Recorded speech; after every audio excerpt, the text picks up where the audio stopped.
One major pain point we've heard from our early customers is that it can be pretty tricky to monitor multiple Splunk instances with Splunk TV. This is especially hard at large companies. At Splunk, we have dozens of instances, and it can be really painful to unregister and re-register constantly if you need to view different dashboards. We've come up with a cool solution here. If I'm on a Splunk instance, and I want to view my dashboards or groups on a different instance, all I have to do is go to the nav rail, scroll down to the bottom tab, and click on my instance name. This opens our new Instance Management tab. From here, I can securely register to a new instance by clicking the plus button, or I can easily switch to any instance that I've previously registered to by scrolling over and clicking the instance name. As a side note, stay tuned for some exciting updates in the next few months regarding SSO, SAML, and MDM. We know that most of you use Splunk TV for passive dashboard monitoring. But what if you're monitoring and something goes wrong and you need to dig a little deeper? Advanced investigation on Splunk TV has been tricky in the past. We've heard from our power users that you need better support for form inputs and tokens. Here are some of the things we've been working on.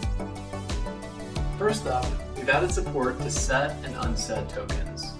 This gives you the ability to conditionally show or hide panels through depends and rejects.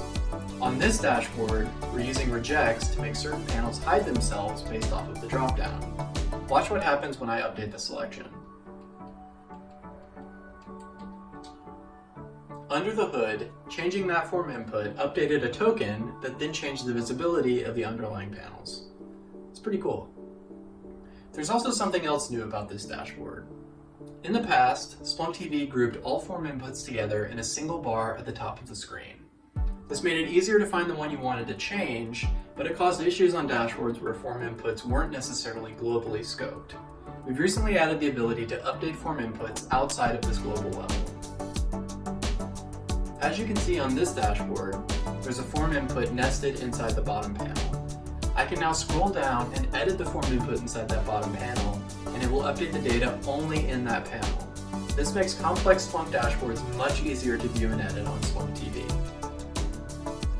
Finally, I'm happy to announce that Splunk TV supports the Submit button. This works basically the same as on Splunk Web. On this dashboard, I'll scroll through and change both of these form inputs. As you can see, after I changed the first input, a Submit button appeared in the top right corner of the screen. When I'm done making all of my edits, I can scroll over and click the Submit button to refresh all the panels at once. The Submit button makes it much easier to chain form input changes, and it should greatly reduce the load on your Splunk backend for complex queries. We're extremely excited to roll these changes out across all TV platforms. We think all of these updates will make a huge difference if you ever need to do active investigation through Splunk